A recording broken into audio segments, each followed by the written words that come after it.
Good day and welcome to another episode of Drew's Book Reviews. If you've been following this channel, then you know I am a huge Brandon Sanderson fan. I absolutely love the Cosmere.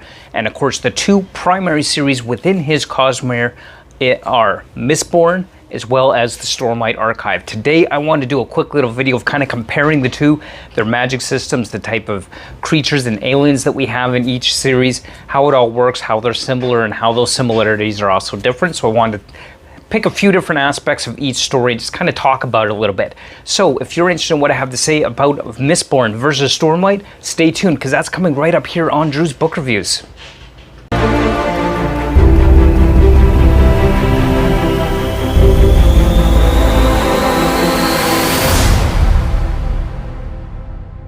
Alright, so just before we get into this comparison of Mistborn versus Stormlight, I want you to like, comment, and subscribe so that you know when I post new videos. Every Tuesday and Friday I'm posting videos and content. Fridays are typically devoted to posting book reviews, while Tuesdays are typically devoted to other bookish content. So if you want to know when I post, make sure you hit that bell notification and subscribe. I focus mainly on a little bit of nonfiction and then science fiction and fantasy primarily.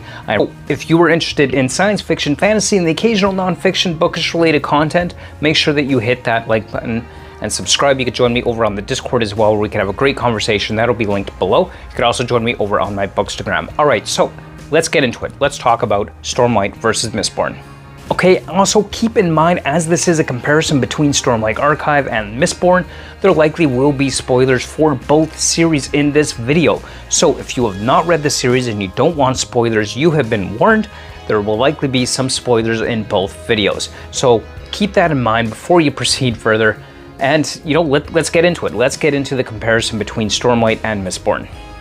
Okay, so if you are a fan of Mistborn and Stormlight Archive and the greater Cosmere in general, one of the first things you might notice is one character that's actually common between both series is Hoid. Hoid is essentially a world hopper. He has this ability to travel between worlds, and he makes an appearance both in the Stormlight Archive as well as Mistborn. In the Stormlight Archive, Hoid appears as the King's Wit. He is a mysterious character within this series. We don't really know what he's about, but we know he certainly likes to poke fun at the nobility at their expense. Hence, he's the King's Wit. The King's Joker, I guess, is another way to look at it. So Hoid definitely makes an appearance there. He tends to really annoy the nobility, but he's also disappearing randomly for unknown reasons. Nobody really knows where Hoid goes, where he disappears to. He's often just referred to as Wit. Nobody knows where he's going or what he's up to. But of course, us Cosmere fans know that Hoid is a world hopper, which means he's probably back on Scadrial, getting involved in the politics in the world over there. Back on Scadrial, Hoid actually appears to Kelsier as a street beggar, I believe it was. He appears as a beggar on the street to in his effort to contact and influence Kelsier and what's going on over there. So Hoid is definitely this guy that's jumping around the Cosmere, and he's influencing the politics, the world, the evolution of everything going on between both planets, both Roshar from the Stormlight Archive and Scadrial from Mistborn. Hoid, he's a mysterious character. Who knows what he's really up to? Nobody really knows at any given point, that's for sure. All right, so what are the other interesting aspects between both Stormlight and Mistborn is the aliens. That's right, both worlds, both universes, both planets, both series have aliens. Now the aliens are very different between both worlds. They do have some similarities, however. For example, in terms of similarities, both worlds have, in essence, aliens that are basically shapeshifters. On Scadrial, which is world of the Mistborn, we have the Kandra. And the Mist race themselves are kind of more like an immature baby version of the Kandra. The Kandra can take the forms of others and impersonate and trick people. Essentially, they impersonate others and deceive people into thinking they are people or persons that they are in fact not. By contrast, on Roshar, with the Stormlight Archive, we have the Parshendi, or the Parshmen. They refer to themselves as the Singers. These are essentially a form of shapeshifter as well. However, unlike the Kandra, they can't imitate other people. They can just imitate different forms. They got a variety of different forms. They got their storm form, war form, doll form, work form, mate form. So they have different forms within in their culture that they're able to adopt, and each form has different aspects, both physical characteristics and personality and psychological characteristics as well. So depending on which form they go into for different tasks. So the Parshendi, in a sense, are also shapeshifters in that they can change their form to match a particular need, but unlike the Khandra, they can't actually change their form to impersonate something else. Now the Khandra, they are interesting, and how they impersonate others is they actually devour or eat their bones of the person that they're impersonating. And by eating their bones and devouring their flesh, they can then form that flesh to make a impersonation of the person or thing in which they are doing so. Now, but of course, there is one other alien that we see, or sort of alien. I would definitely think of them as alien. In Mistborn world, there is the Koloss, which are created through one of the magic systems in Mistborn, which actually has 3 magic systems. We'll get into that in a moment. But the Koloss are basically these scary, terrifying brutes of creatures that are kind of more dull-minded than the other counterparts within the series as far as the alien psychology goes there.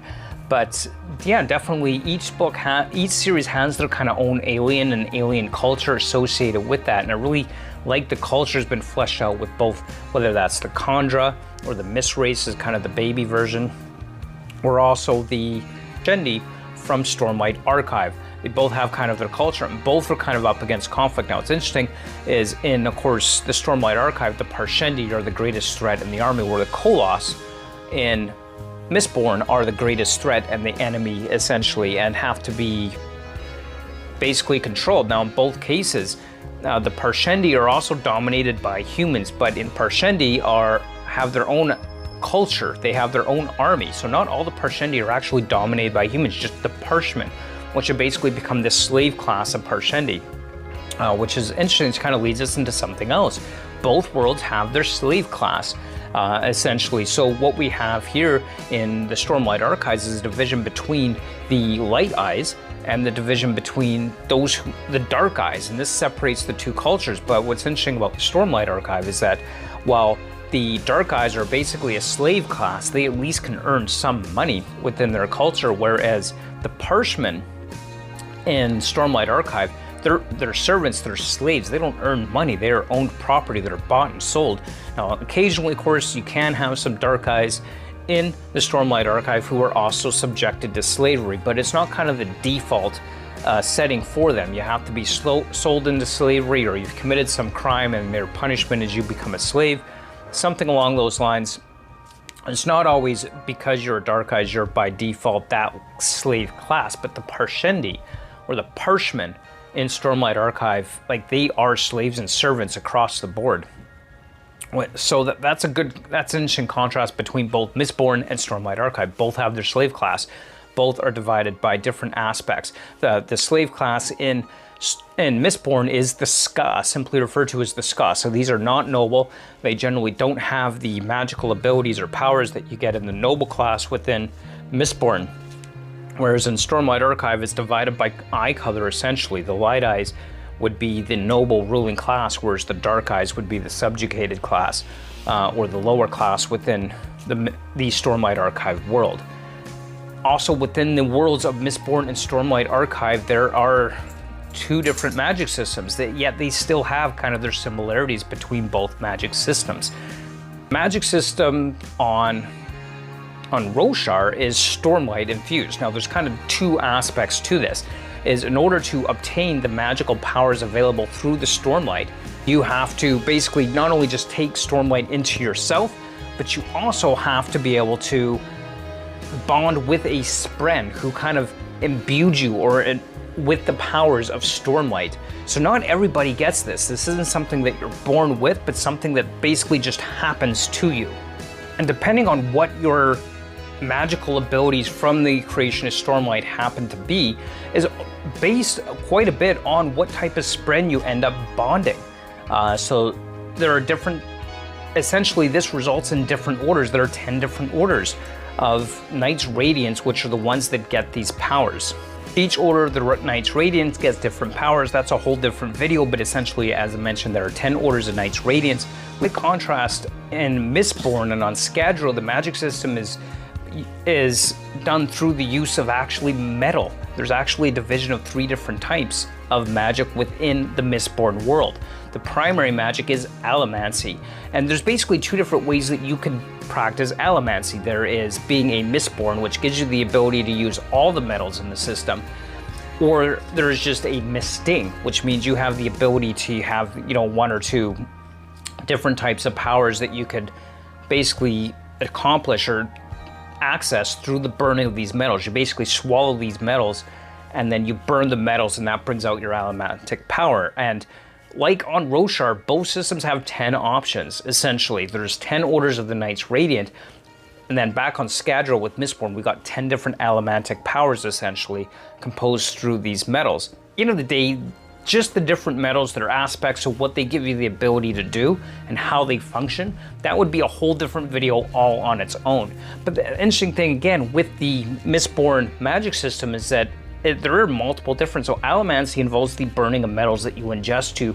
release your power. Like in the Stormlight archive, it involves taking something in. In Stormlight, it's taking in the light or the Stormlight to access your powers, but in Mistborn, it's ingesting these metals. And all the magic systems, it involves metal being taken into the body in some fashion. One of the other magic systems within Mistborn is hemalurgy, which basically involves ramming these spikes directly through somebody's body into somebody else through another person's body to steal their powers and imbue the next person with their powers. It really is kind of a disturbing, nasty, messy business where you take the powers from someone by ramming these metal spikes, and of course the different type of metal used, where the spike goes through, and where it enters the other body. That all kind of helps determine what powers you're actually investing in the other person. But it's basically this method of stealing somebody's power and giving it to somebody else. And it really is kind of this really disturbing, creepy mess with that. And then the other one is feruchemy, which involves storing attributes within the metal. So you'll see this in the Terracemen within Mistborn. The feruchemy, basically they can store memory, strength, health, sickness, that kind of thing into their metal mines, which they then wear, and then they can draw back on it themselves. So the interesting thing with feruchemy is it pulls from yourself. It's a pulling your strength, your attributes from within you. And there is a payoff. If you want to be stronger later and store up strength, you have to spend a bunch of time being weak. If you want to store up health, then you have to spend a bunch of time being sick and ill. Things like that. So kind of an interesting mix with how that works. So it is interesting in that, unlike Roshar, there's like 3 different magic systems essentially on the world of Scadrial with Mistborn. Now Roshar is predominantly focused around the Stormlight. Now there are different aspects of Stormlight and how that represents within the magic, but again, getting into further detail about each of these magic systems would be a whole nother video altogether, which I just might do, who knows. I mean, make sure you like, comment, and subscribe, and hit that bell notification if you want to find out. But yeah, I mean, essentially with the magic systems in both worlds, it involves something being taken into you in some fashion in order to access those powers, instead of just something already being present within you, then allowing you to do those powers. So one thing I can say about Brandon Sanderson, his magic systems are phenomenal. I love the way he does his magic systems. He is just so amazing with that, creative. I love the magic systems that Brandon Sanderson comes up with. I can't wait to find out what other magic systems he's invented. I mean, the Cosmere is pretty big. There's a lot of worlds, a lot of different magic systems. It's well thought out, and just in general, love his magic systems. And the one final aspect I wanted to touch on in this comparison video is the threat is there to threaten to annihilate the entire world, both worlds. So in Mistborn, this is referred to as the deepness. It's thought to be brought about by the mists, which shroud the land, cover it, block off the sunlight, prevent crops from growing. It can't be fought. It destroys armies, it destroys cities, it destroys nations, because it kills the land. And if you kill the land, you kill the people. And you can't fight that with an army. So it's referred to as the deepness in Mistborn and Scadrial. On Roshar, it refers to as the desolations. Now, both are thought to have different sources. Both sources, if you read the books, kind of allude to different aspects and different things that are bringing about this threat. But if you understand the Cosmere, which I think I do, you could tell me in the comments if I don't, that's fine. But if I understand the Cosmere, both the deepness and the desolations, I think personally, are related to completely, or while they seem to be completely unrelated, perhaps, they're all related back to one thing in the end. I think that at the end of the day, we will see both the deepness, which threatens to destroy the world, and the desolations, which threaten to destroy Roshar, ultimately have the same source, which is causing these things. And I really look forward to seeing how that will all be linked. I know there's supposed to be a prequel book series written for the Cosmere that kind of takes us all the way back to the beginning of the Cosmere, and I really look forward to whenever that gets published, so that we can check that out. That'll be so much fun to check that out and see where it all began. So of course on Mistborn, or on the world of Scadril, there's Ruin and Preservation, which are essentially the two opposing gods within that world. I know on Roshar it's often referred to simply as Harmony, which is the joint unification between both Preservation and Ruin. So even Mistborn and Stormlight Archive both have, or Scadril and Roshar both have the same gods in the end. They just call them by different names. And of course, as we know by the Cosmere, it all started with the same god in the end, who is destroyed and his shards were shattered across the Cosmere, creating the Cosmere, with each world getting imbued with different magical properties and elements. This is part of why Brandon Sanderson's book series, why his Cosmere is so awesome. I love it. Everything about it. It really is a fantastic book series. Both Mistborn and Stormlight and the Cosmere as a whole. If you count the whole Cosmere as one series, which there actually are different series, but hey, it's all one universe that's been created. And I think it is just fantastic, and I absolutely love it. Right, thank you so much for watching. I hope that you enjoyed this video. I hope you enjoyed this kind of comparison video that I've done here. Let me know what you think below. What are your thoughts on Mistborn versus Stormlight Archive? Have you even read this series? Let me know in the comments below. I would love to hear from you. This is always fun, comparing some of my favorite book series. The great thing about Sanderson, of course, he's got this great Cosmere with a whole bunch of different worlds and stories and book series built within that. And that's what makes the Cosmere so good. Absolutely love that about Brandon Sanderson and his Cosmere. So there you have it. There's some comparisons between two of my favorite fantasy series that I've personally read. I look forward to hearing your thoughts on this. Let me know what you think below. And of course, like, comment, subscribe, join me over on the Discord, as well as my Bookstagram. That'll be linked below. I look forward to hearing from you. And as always, until next time, keep on reading. Bye.